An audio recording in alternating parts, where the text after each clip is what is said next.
దళిత సంక్షేమ సమితి ఆధ్వర్యంలో జిల్లెలగూడలో ఉన్న చర్ల లింగారెడ్డి జిల్లా పరిషత్ ఉన్నత ప్రభుత్వ పాఠశాలలో ఉన్న విద్యార్థులకు స్టీల్ ప్లేట్లు, గ్లాసులు, కటోరా స్పూన్లను విద్యార్థులకు అందజేసిన కాంగ్రెస్ పార్టీ మహేశ్వరం ఇన్ఛార్జ్ కిచెన్ లక్ష్మారెడ్డి, మాజీ విశ్రాంతి సివిల్ సర్వీసెస్ అధికారి భరత్ భూషణ్ సహకారంతో ఈ కార్యక్రమం చేపడుతున్నట్లు మీర్పేట్ కార్పొరేషన్ దళిత సంక్షేమ సమితి సభ్యులు తెలిపారు. పేదరికం జయించాలంటే చదువు ఒకటే సరైన మార్గమని కేఎల్ఆర్ విద్యార్థులు సూచించారు. ఈ సమాజంలో పేదవారు ఇంకా పేదరికంలోనే మగ్గిపోవడం చాలా బాధాకరమని ఆయన ఆవేదన వ్యక్తం చేశారు. అంతర్జాతీయ స్థాయిలో విద్యార్థులు చదువు అందాలనే సంకల్పంతో ఈ ప్రభుత్వం పనిచేస్తుందని కేఎల్ఆర్ అన్నారు. విద్యార్థులు గొప్ప లక్ష్యం పెట్టుకుని చదువుకోవాలని, దాన్ని సాధించే వరకు ప్రయత్నించాలని విద్యార్థులు సూచించారు. ఉపాధ్యాయులు విద్యార్థులు చదువుకోవాలని కోరికతో పాటు నాయకత్వ లక్షణాలు, కమ్యూనికేషన్ స్కిల్స్, క్రమశిక్షణ, నూతన టెక్నాలజీ అందుబాటులో ఉంటేనే అందిపుచ్చుకునే విధంగా విద్యార్థులకు గైడ్ చేయాలని ఉపాధ్యాయులు సూచించారు. విద్యార్థులకు నాణ్యమైన విద్య అందించడానికి ప్రభుత్వం పనిచేస్తుందని కిచెన్ లక్ష్మారెడ్డి గారు తెలియజేశారు.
సమాన విద్యతోనే సాధ్యం అని అబ్దుల్ కలాం గారి హాయం నుంచి మేము ట్రైనింగ్ ఇస్తూ ఉన్నాం.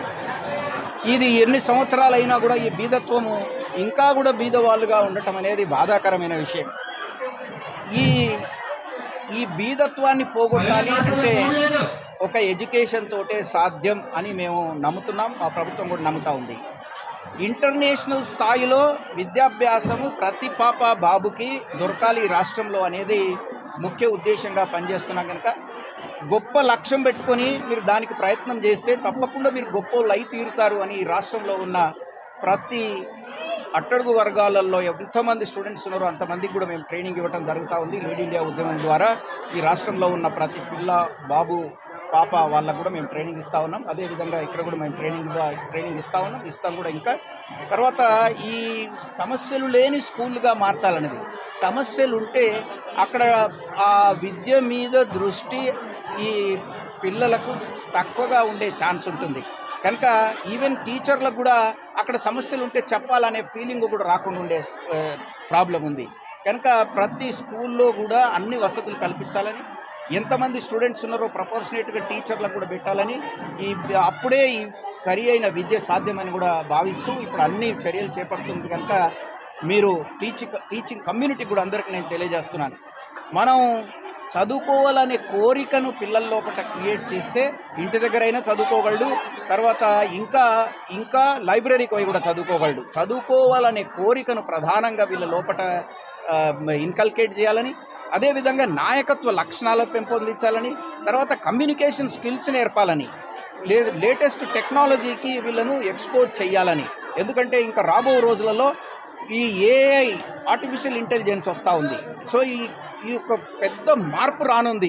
ఆ మార్పుకు అనుగుణంగా మన పిల్లలందరినీ తయారు చేయాల్సిన అవసరం ఉందని మా ప్రభుత్వం భావిస్తుంది, మా ట్రస్ట్ భావిస్తుంది. తర్వాత ఈ టీచింగ్ కమ్యూనిటీ కూడా ఆ విధంగా నడవాలని కూడా ఈ సందర్భంగా నేను తెలియజేస్తాను. థ్యాంక్ యూ అమ్మా.